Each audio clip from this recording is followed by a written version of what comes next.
নমস্কার শ্রোতা বন্ধুরা, ঋতধারা মনোরমা সাধু ইউটিউব চ্যানেলে আজ একটি নতুন গল্প আপনারা শুনতে চলেছেন। আজকের গল্পের নাম ম্যানেজমেন্ট। লিখেছেন অধ্যাপিকা লেখিকা বাণী বসু। আসুন এখন শোনা যাক ম্যানেজমেন্ট ছোট গল্পটি। লক্ষণ সেন, ডিসিডিডি কলকাতা পুলিশ, তার লাল বাজারের কোয়ার্টার্সে বসে সকালের কাগজটাতে চোখ বুলোচ্ছিলেন। চমকে উঠলেন। এমনিতে এ সময় তার কাগজ পড়বার সময় হয় না। স্ত্রী স্মিতা এক সময়ে কোনো অফিসে সেক্রেটারির পদ অলঙ্কৃত করেছিল।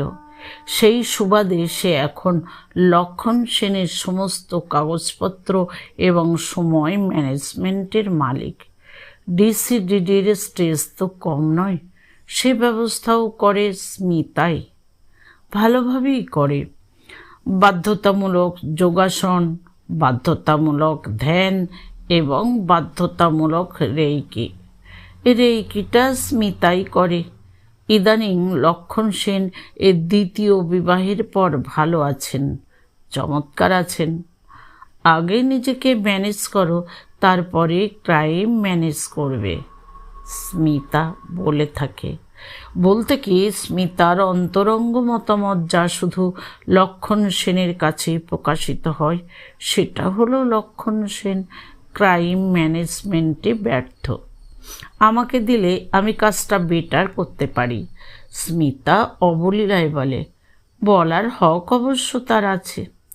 চাবুকের মতো বডি এবং মুভমেন্ট, ক্যারাটে চ্যাম্পিয়ন, এক ঈর্ষণীয় অ্যাথলিট স্মিতা। এখনও নিয়মিত জিমে যায় এবং নানান খেলাধুলোর সঙ্গে যুক্ত থাকে। ট্রেনিং দেয়, তার নিজস্ব ট্রেনিং ইনস্টিটিউট আছে। হ্যাঁ, যে কথা বলছিলাম, ডিসিডিডি খবরটা দেখে চমকে উঠলেন একটি ইয়াংম্যান, নাম বিদ্যুৎ ব্যানার্জি। তাকে পুরুষাঙ্গ বর্জিত এবং ব্যান্ডেজিত অবস্থায় কলকাতায় একটি ডিস্কো থেকে টয়লেটে পাওয়া গেছে। চমকানোর কারণ ক্রাইমটার অভিনবত্ব নয়, কেননা ঠিক এই জিনিস ঘটে রাজেশ বৈদ্যের বেলাতেও। তার ঘটনাটা ঘটেছিল গাড়িতে, তার নিজস্ব হুন্ডাই গাড়ির অন্দরে। স্মিতা কি হলো? জিভ পুড়ে গেল নাকি? আহা! লক্ষণ সেন বিরক্ত হন। স্মিতা তাকে বাচ্চা একটা গোবর গণেশ ভাবে বোধ হয়। আগে জিভ নয়, দেখো কি পুড়েছে। কাগজের খবরটা স্মিতার চোখের সামনে তুলে ধরেন তিনি। প্রথমে ভেবেছিলাম ম্যাডনেস, এখন দেখছি there is a method. Smita পূরণ করে, তারপরে বলে, তুমি সবচেয়ে বুদ্ধিমানের কাজ করবে যদি এই কেসগুলোর পশ্চাৎপট সম্পর্কে খোঁজ খবর নাও। বৈদ্যের ব্যাপারটা তো জানি, ব্যবসাদারের কনিষ্ঠ পুত্র, গণধর একেবারে। হেন বদমাইশি নেই যা করেনি। বদমাইশি বলতে ড্রাগ পেডলিং, মারামারি এবং সময়ে সময়ে ছুরি বার করে ফেলা। ছুরি মেরেছে বেশ কয়েকজনকে। ইপটিজিং তো আছেই। ধরনি তোমরা? ধরেছি, আবার ছেড়েও দিয়েছি। কেন? পলিটিক্যাল চাপ সে তো আছেই, তার উপরে সাক্ষী সাবুদও ছিল না। যাদের মেরেছে তারাই সাক্ষ্য দিল না, বলল ও কিছু না, ও খেলা করতে করতে লেগে গেছে। আর ইপটিজিং, তুমিও যেমন। ইপটিজিংয়ের আবার সাক্ষ্য থাকে নাকি? মেয়েগুলো ওসব বেমালুম হজম করে, বড় জোর পরদিন থেকে অভিভাবকের সঙ্গে বেরোয়। নালিশ কই যে প্রতিকার করব? কেন? শিয়ালদা লাইনে কয়েকটি ছোকরা যে রেগুলার সব লোকের সামনে মেয়েদের সঙ্গে যাতা করে, কাগজে রোজ পড়ছ না? একটি হকার প্রতিবাদ করেছিল বলে তার একটা আঙুল নামিয়ে দিয়েছে। পড়েছি, কিন্তু রেলওয়ে পুলিশের এলাকা ওটা, তাছাড়া ছেলেগুলো তো সটকে পড়ে। বাহ, ওই জন্যেই বলি কি আমি একটা ঢ্যাঁড়স। স্মিতা রাগ করে সামনে থেকে চলে যায়। জুভেনাইল ক্রাইম খুব বেড়ে গেছে শহরতলিতে। এই ঝানুগুলোকে অবশ্য জুভেনাইলের মধ্যে ধরা যায় না, এনারা বয়ঃপ্রাপ্ত। এদের দলে কিছু নাবালক টিনেজারও থাকে। কখনো বাইক নিয়ে এসে একটি দুটি মেয়েকে ঘিরে ধরে যা তা বলতে শুরু করলো, গায়ে হাত দিল। মেয়েগুলি আতঙ্কিত হয়ে দু চার কথা বললে বা চলে যাবার চেষ্টা করলে সবাই মিলে মেয়েগুলোকে মারে। কখনো বাইকে করে পাশ দিয়ে চলে যেতে যেতে হাত বাড়িয়ে গাল ফাল টিপে দেওয়া। কখনো আবার আরও খারাপ। এই জিনিস ভারতের সর্বত্র ঘটছে, ঠিক হিন্দি সিনেমার মতো। 8-10টা বাইক নায়িকাকে ঘিরে ধরেছে বা ফলো করছে। মুখে রমরমে গান, আজা গলে লাগ যা গোছের। সবচেয়ে মজা হচ্ছে এই সব অদ্ভুত ফিল্মে ওই বাইক বাসদের লিডারের সঙ্গেই নায়িকার ভাব ভালোবাসা জমে যায়। একটা উচ্চারণের অযোগ্য গালাগাল দিলেন লক্ষণ সেন। ফিল্মওয়ালারা জানে না এভাবে প্রেম ভালোবাসা হয় না। এই ছেলেগুলোকে কোনো নর্মাল মেয়ে হিরো ভাববে না, কিন্তু পর্দা জুড়ে জুড়ে, সে মুভি হলই হোক আর টিভি চ্যানেলই হোক, এই গর্ভস্রাবগুলোকে হিরো বলে পেশ করে চলেছে ব্যাটার ছেলেরা। মেয়েগুলো এখনও একটা ধন্দে আছে, কিন্তু ছোকরাগুলো সব শিখে নিচ্ছে, ভাবছে এ তো বড় রঙ্গ। তবে তারাও জানে এভাবে প্রেম হয় না। প্রেমের উদ্দেশ্যও এদের নয়। প্রেমে আবার দায় দায়িত্ব থাকে কিনা। এদের ধান্দা যতটা লুটপাট করে পাওয়া যায়। উপরই পাওনা হলো ভয় পাওয়া মেয়েগুলোর সাদা মুখ, মার খেয়ে ছটফট করা, ছিটকে পালিয়ে দৌড়নো। ভারী মজা লাগে। কিন্তু কী বা করতে পারেন লক্ষণ সেন? এই ধরনের ক্রাইম এত ব্যাপক হয়ে গেছে যে সামলে উঠতে হিমশিম খেয়ে যাচ্ছে পুলিশ। কনস্টেবল সুখরাম এসে সেলাম ঠুকলো, হাতে চিরকুট। কোন এক ডক্টর ব্যানার্জি দেখা করতে চান।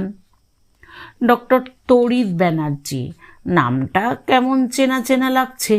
সেই বিখ্যাত নিউরোলজিস্ট নাকি, যাকে তিনি তার প্রথম স্ত্রীর মৃগী রোগের জন্য কনসাল্ট করেছিলেন।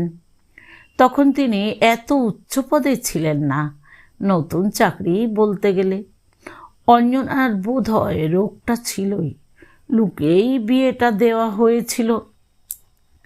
তা সে যাই হোক, অঞ্জনা ভালো মেয়ে ছিল, তাকে তিনি ভালোবাসতেন খুব। রোগটা সারাবার জন্য প্রাণপণ চেষ্টা করেছিলেন। এই ব্যানার্জি ডাক্তারের খুব হাতযশ। অনেক চেষ্টা চরিত্র করে লাইনে দাঁড়িয়ে গলদঘর্ম হয়ে চেম্বারে ঢুকেই বকুনি খেলেন, পেশেন্ট থাকুন, আপনি বাইরে। অঞ্জনা কি বলবে? তার যখন অ্যাটাক হয় তার কি আর জ্ঞান থাকে? তা বেশ, একটু পরে তার ডাক পড়ল। সব কাগজপত্র দেখলেন, easy report, MRI, blood report. ভালো করে দেখলেন কি না দেখলেন, এসব তো 6 মাস আগেকার, ফ্রেশ করিয়ে আনুন। এখান থেকে করাবেন না, আমি লিখে দিচ্ছি। সেগুলো করিয়েছিলেন আবার।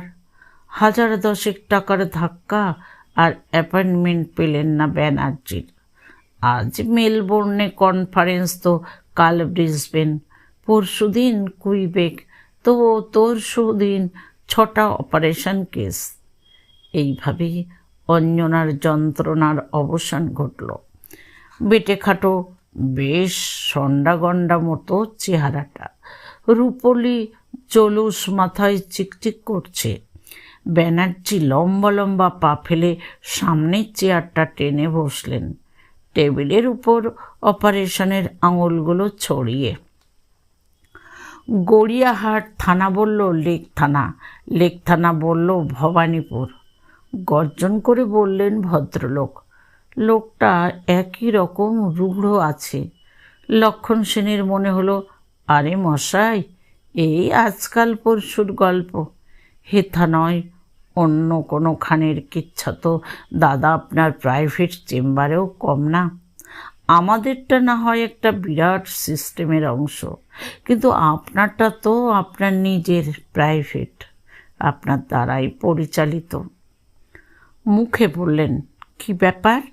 আমার ছেলে, একমাত্র সন্তান, এলএনবি রোডে এক বন্ধুর ওখানে পার্টিতে গিয়েছিল। আলো নিভে যায় ঘণ্টা খানেকের জন্য। এই অবসরে কে বা কারা ওকে টয়লেটে টেনে নিয়ে গিয়ে বলতে বলতে কাগজটা এগিয়ে দিলেন ডক্টর ব্যানার্জি। ও, ওই গুণধর তাহলে এই ডাক্তারের ছেলে একমাত্র? তিনি বললেন, কাগজওয়ালারা বড্ড ভুল লেখে। ওরা লিখেছে discotheque. What's wrong with a discotheque? মারমুখী হয়ে বললেন ডক্টর ব্যানার্জি। একটা মাত্র ছেলে আমার, তার জীবনটা নষ্ট হয়ে গেল। আপনারা কিছু করবেন না? IB has already taken it up. কিন্তু আপনাকে আমার কয়েকটা কথা জিজ্ঞেস করার আছে, বলুন। আপনি ডাক্তার? এটা একটা প্রশ্ন হলো? না, পিএইচডিও তো হতে পারেন। ডাক্তার টি ব্যানার্জির নাম সবাই জানে। ডিসিডিডি লালবাজারের চেয়ারটার স্টেটাসও সবাইকার জানার কথা, but you don't seem to know it anyway. আপনার স্ত্রীও কি চাকরি করেন? She is a doctor too. তাহলে দেখা যাচ্ছে আপনারা উভয়েই ব্যস্ত। ছেলেটি এই 24 বছর ধরে কোথায় বেড়ে উঠেছে? হস্টেলে। যোধপুর পার্কে আমার বাড়ি, সেখানে লেটেস্ট যা সুযোগ সুবিধে তার কোনো অভাব নেই। কোন দুঃখে হস্টেলে থাকতে যাবে? ও পড়াশোনা কি করত? ডাক্তারের ছেলে তো সাধারণত ডাক্তারই হয়। নো, গ্রাজুয়েশন করেও বাইরের কয়েকটা ইউনিভার্সিটিতে অ্যাপ্লাই করেছে। উত্তর এলেই চলে যাবে। In the meantime, disco tisco, bad company, no company from parents, তাই তো? এসবের সঙ্গে আমার ছেলের উপর আক্রমণের সম্বন্ধ কি? রেগে মেগে বললেন ডাক্তার। আছি, আপনি নিজেও জানেন, আজে বাজে সঙ্গে পড়লে শত্রুতা তৈরি হয়, শত্রুতা থেকেই এসব হয়। তাই বলে অর্গান কেটে দেবে? দাঁড়ান ডাক্তার ব্যানার্জি, আপনার ছেলের আগেও একটা এরকম কেস আমরা পেয়েছি। সে ছেলেটির ব্যাকগ্রাউন্ডও কতকটা আপনার ছেলের মতো। তার ক্রাইমগুলো ছিল ড্রাগ বিক্রি করা, ছুরি ছোরা নিয়ে মারামারি, আর মেয়েদের সঙ্গে অসভ্য ব্যবহার। আপনি আর আপনার স্ত্রী ব্যস্ত মানুষ, চেষ্টা করলেও বলতে পারবেন না এই সমস্ত কারণগুলো আপনার ছেলের কেস এও বর্তমান কিনা। একটু আইডিয়া দিতে পারেন ও কাদের সঙ্গে মিশত ইত্যাদি। আপনার কাছে আমি একটা কমপ্লেন নিয়ে এলাম। আপনি যে দেখছি কাউন্টার কমপ্লেন শুরু করলেন। হাসলেন Lakshman Sen. You are a professional. আমি আপনার কাছ থেকে আরেকটু সহযোগিতা, আরেকটু নৈর্ব্যক্তিক পেশাদারিত্ব কি আশা করতে পারি না? ধরুন আপনার ছেলের কোনো অসুখ করেছে, আপনি কি তার কেস হিস্ট্রি নেবেন না? গোমড়া মুখে ডাক্তার বলেন, he is an only child. যা চায় তাই দিই আমরা। ওর যেন মনে না হয় বাবা মা ব্যস্ত বলে ওর দিকে নজর দিচ্ছে না। বাবা মার মনোযোগের জায়গায় আপনি তাহলে টাকা কড়ি জিনিসপত্র দেওয়ায় বিশ্বাস করেন, বদলে টদলে নয়। বাবা মার ভালোবাসা কি ও পায় না মনে করেন? ভালোবাসা আর কোম্পানি এক জিনিস নয় ডাক্তার ব্যানার্জি। ওসব কথা থাক। ওর বন্ধু বান্ধব কারা, ওই ডিস্কোটা অবশ্যই আমরা রেড করাচ্ছি, কিন্তু কাজটা কোনো শত্রুর। যে শত্রু বলতে বলতে লক্ষণ সেনের চোখে আলো জ্বলে উঠল। তিনি বললেন, ওর মেয়ে বন্ধু আছে? ন্যাচারালি। মেয়েদের প্রতি ওর অ্যাটিচিউড কেমন?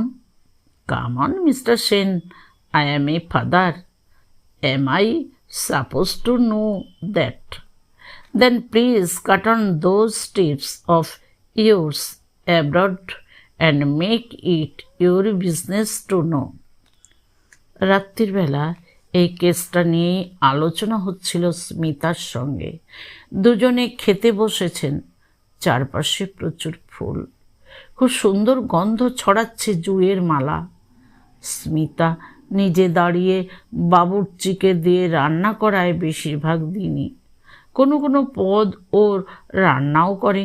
দুজনেই খেতে ভালোবাসেন। বুঝলে স্মিতা, ছেলেগুলো এইসব একমাত্র কনিষ্ঠ, এরা সব সম্পন্ন পরিবারের ছেলে। এসব গাইডেন্সের অভাবে একদম বকে গেছে। টিভি জবাবে স্মিতা বলল, I mean Hindi film. Wrong message পাঠাচ্ছে ইয়াং জেনারেশনের কাছে অলথ্রো। সেটা একটা কথা বটে, কিন্তু এইসব লোনলি চিলড্রেন। দেখো সেন, আমিও একটা অনলি চাইল্ড, তুমিও একটা পরিবারের ছোট ছেলে। তো কি, তুমি আমি কি বকে গেছি? আমাদের পরিবার আমাদের নানা রকম কাজে কর্মে, শিক্ষা ট্রেনিংয়ে ব্যস্ত রেখেছে। আমরা আদরও পেয়েছি, শাসনও পেয়েছি, প্রশ্রয় কখনো নয়। আর কলকাতায় যখন টিভি এসেছে তখন তোমার সেই কি করি তারুণ্য কেটে গেছে। আর তোমার মেয়েরা বকে যায় না, বকা মেয়ে তুমি খুব কম পাবে সেন। লক্ষণ সেনের থিওরি ভুল প্রমাণ করে শিগগিরই ইপটিজিংয়ের একটা বিশ্রী ঘটনা ঘটল গড়পাড়ে। একদল ছেলে দুটি কলেজের মেয়েকে এমন তাড়া করেছে যে একটি মেয়ে চলে গেছে সোজা বাসের তলায়, ডেড অ্যান্ড গন। অন্য মেয়েটির পা গেছে এখন হাসপাতালে। ছেলেগুলো সব কাছাকাছি বস্তি অঞ্চলের। চুলে ফোনা, ভাঙা গালে বয়োব্রণ, সরু প্যান্ট আর বুক খোলা শার্ট পরা, হাতে স্টিলের বালা। গণধোলাই খেয়েছে বেশিরভাগই। পালের গোদা পালিয়ে গেছে। গণধোলাইয়ে দুজনের সঙ্গীন অবস্থা, অর্থাৎ আগেরগুলো যদি ছিল উপর তলার বখা, এগুলো তবে নিচের তলার। লোনলিনেস স্ট্রেস, বাজে কথা। স্মিতা বলল, বেশ হয়েছে। এটা তুমি ঠিক বললে না স্মিতা? জনগণ যদি আইন নিজের হাতে তুলে নিতে থাকে তবে আর এত কাঠখড় পুড়িয়ে প্রশাসনের দরকার কি? এই তো, তা প্রশাসন তো ব্যর্থ, তুমি ব্যর্থ সেন।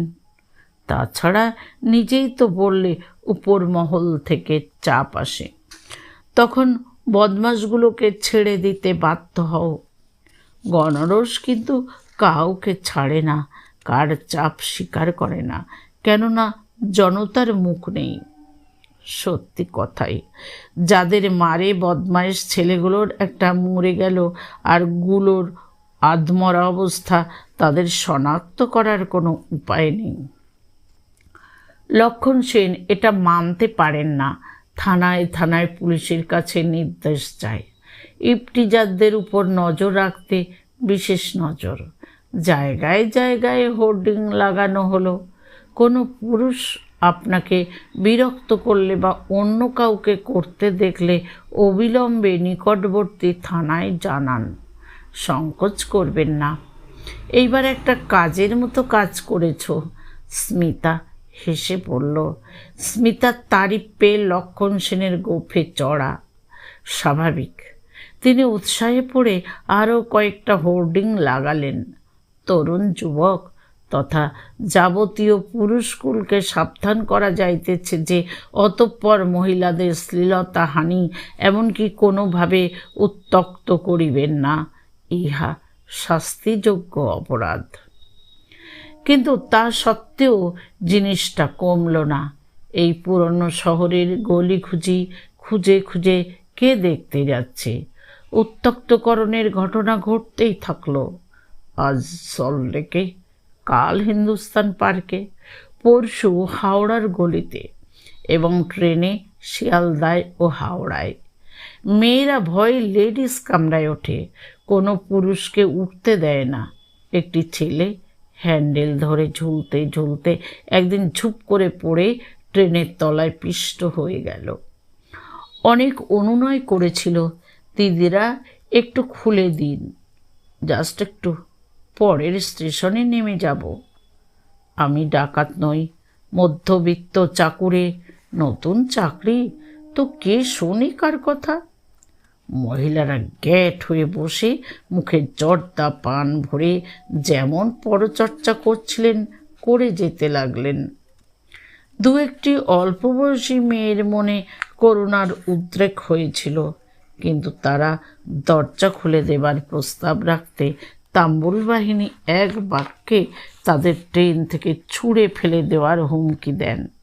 অতএব ঘটনাটার খবর পড়ে লক্ষণ ও স্মিতা দুজনেই চুকচুক করতে লাগলেন।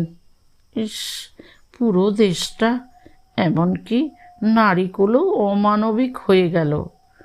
সত্য মিথ্যা ভালো মন্দ সমস্ত গুলিয়ে গেছে। স্মিতা সজল সক্রোধের চোখে তাকিয়ে বলল, কিছু করো, কিছু একটা করো। সেন হাত উল্টে বললেন, আমার যা সাধ্য তা তো করছি, কিন্তু স্মিতার সিস্টেম, প্রশাসন, সরকার, সমাজ, এসব আমি বা আমার মতো মুষ্টিমেয় কী করে সামলাবে বলো তো?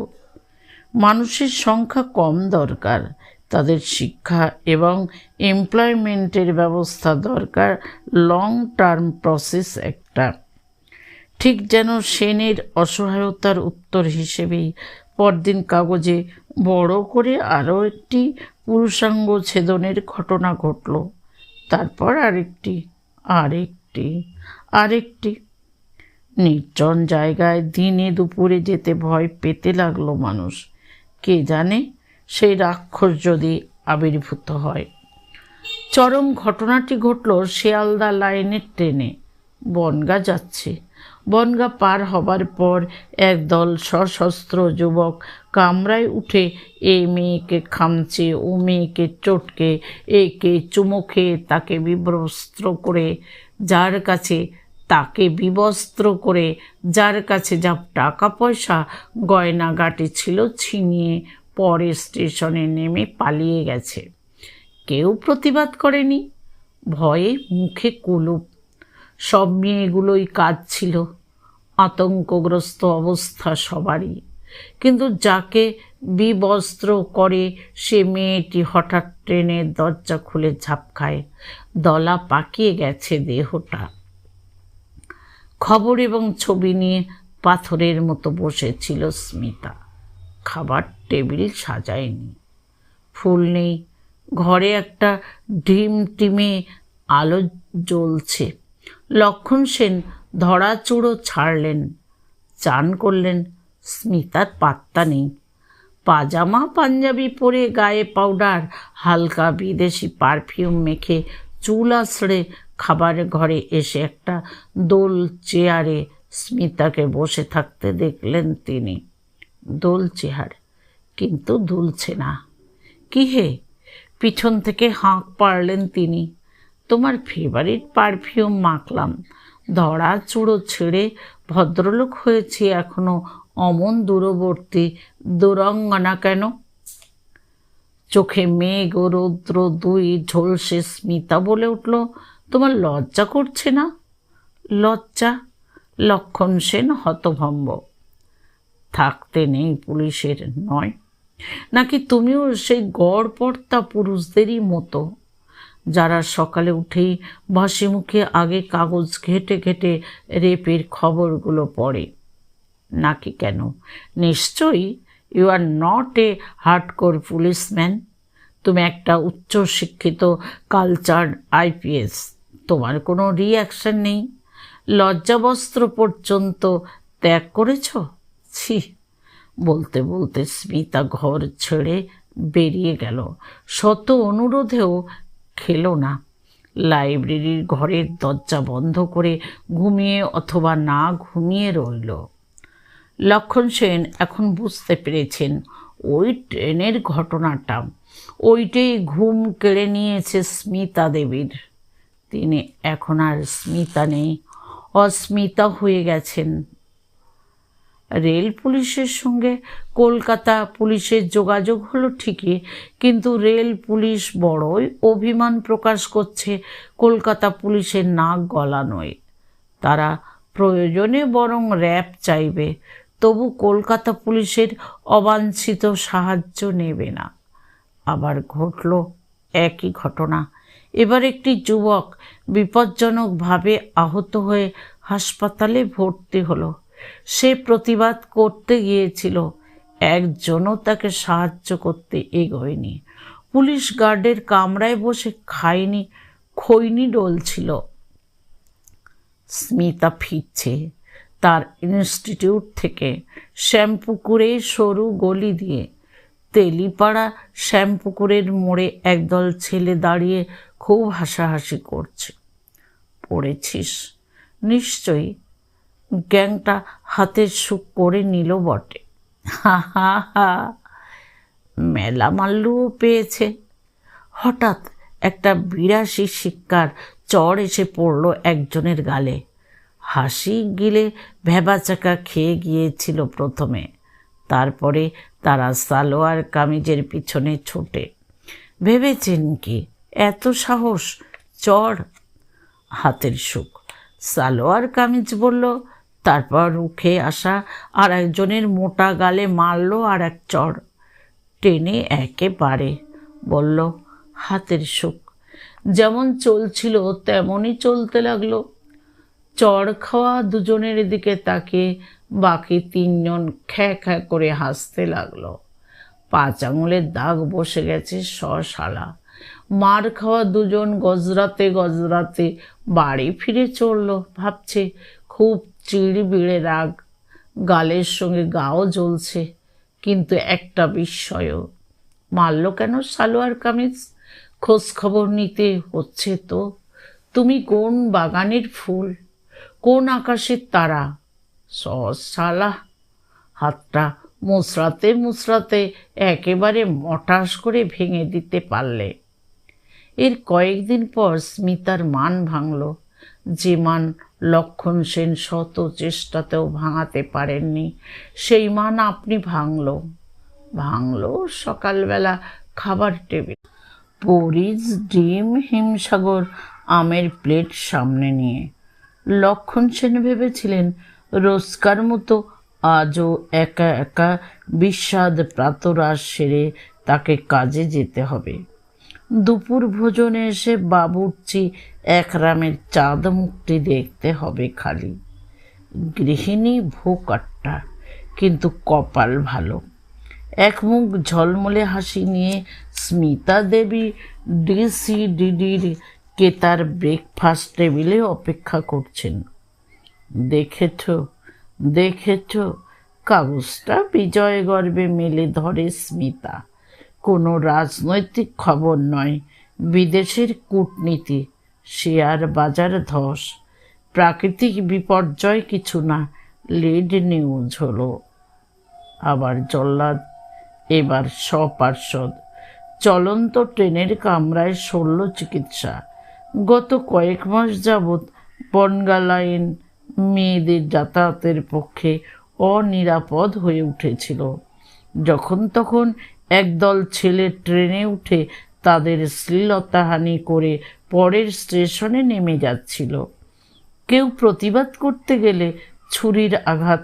পাঠকের মনে থাকতে পারে গত 21শে জুলাই একটি মেয়ে এই রকম শ্লীলতাহানির প্রতিবাদে ট্রেন থেকে ঝাঁপিয়ে পড়ে আত্মহত্যা করে। এক হকারের আঙুল গেছে আর এক যুবকের প্রাণ গেছে। সুখের কথা, এই অত্যাচারের বোধহয় অবসান হলো।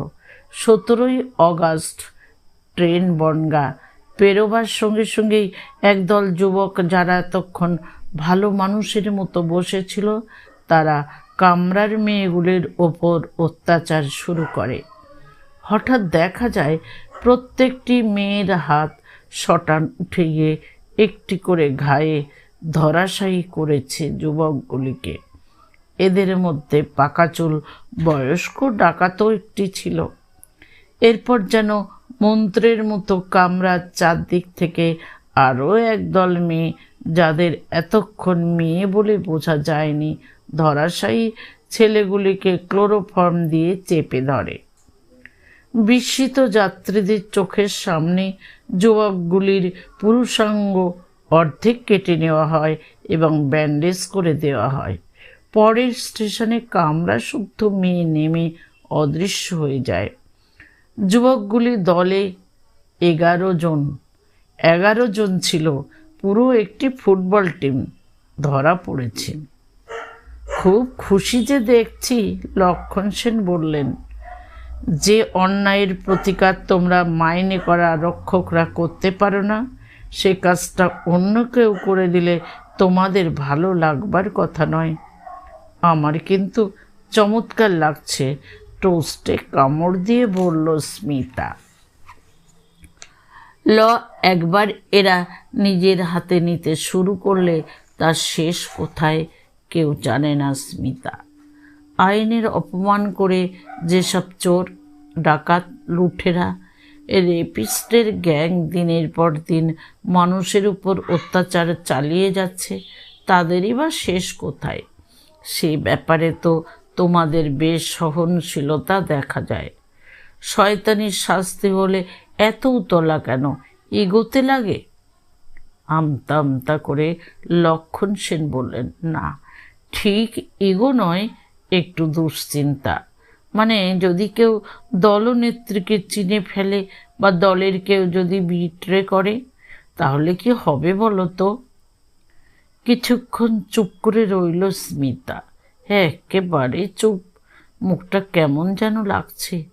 তারপর আবার যেন প্রাণ ফিরে এলো, দুগালে রঙের আভা লাগলো। বলল, মহাশয়, নগরপাল, নো রিস্ক নো গেইন, কথাটা কি শোনেনি? ভুলে গেছেন? সে নগরপালের দিকে এ সিজনের বেস্ট চৌষা আমের প্লেটটা বেশ আড়ম্বরের সঙ্গে এগিয়ে দিল। তুমি কি বলছো? শয়তানিগুলো এতে বন্ধ হবে? শল্য চিকিৎসা তো আগেও ঘটেছে কয়েকটা, থামেনি তো। স্মিতা বলল, এবার থামবে। বড় মাপের কোনো কিছু না হলে আমাদের চৈতন্য হয় নাকি না? তাছাড়া আগেরগুলো ছিল রিভেঞ্জ টাইপ, এটা এক্সিকিউশন মাস স্কেলে। আমার মনে হয় এবার থামবে। এক্সিকিউশন সেন্টেন্স ঠিক। ডিসিডিডি আর কথা বাড়ান না, প্রাতরাশি মনোনিবেশ করে। বন্ধুরা, আজকের ম্যানেজমেন্ট ছোট গল্পটি এখানেই শেষ হলো। যারা শুরু থেকে শেষ পর্যন্ত শুনলেন তাদের অনেক ধন্যবাদ। দেখা হচ্ছে আগামীকাল ঠিক বিকেল 5টায় ঋতধারা মনোরমা সাধু ইউটিউব চ্যানেলে। ততক্ষণে সবাই সুস্থ থাকুন, আনন্দে থাকুন, সঙ্গে থাকুন, সঙ্গে রাখুন। নমস্কার।